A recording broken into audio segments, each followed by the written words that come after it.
quelle est l'ampleur du phénomène? Pourquoi est-ce qu'on s'intéresse à ces phénomènes? Est-ce qu'il y en a beaucoup? Pourquoi on s'occupe de ça? Au départ, les gens déposent dans notre CMS une observation qu'ils ont fait ou un événement qu'ils prétendent avoir vécu, et nous, on ne sait pas si c'est inconnu ou pas. Donc, on peut très bien avoir affaire à quelqu'un qui est confondu Vénus au lever. Hmm. Ça arrive.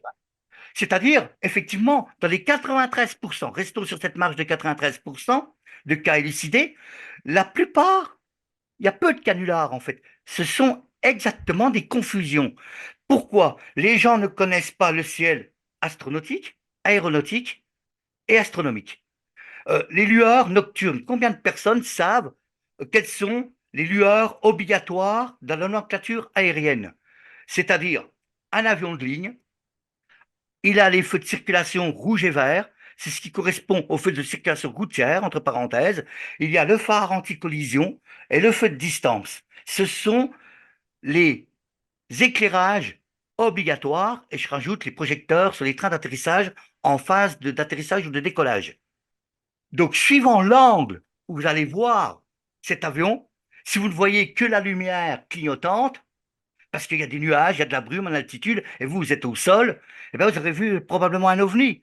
Et sauf que nous, avec nos recherches et nos logiciels, on a des logiciels comme FlyRadar 24, qui est un suivi du trafic aérien en temps réel.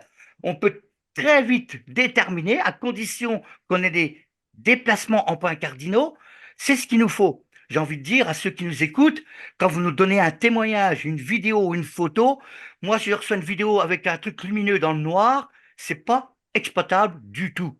On a tout et rien. Par contre, si on me dit c'était au-dessus d'une tour de 10 étages, je vais évaluer la hauteur à 30 mètres, à une trentaine de mètres.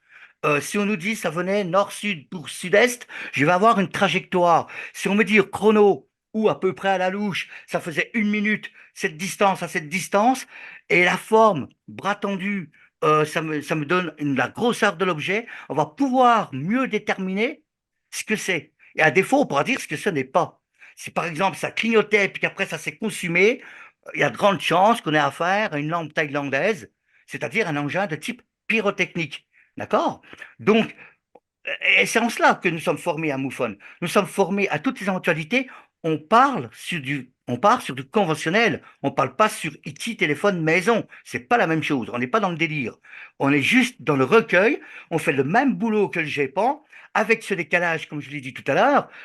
Je note que, par exemple, le GEPAN, pour les photos et les vidéos, ils ont un logiciel très, très performant qui s'appelle Hipparco.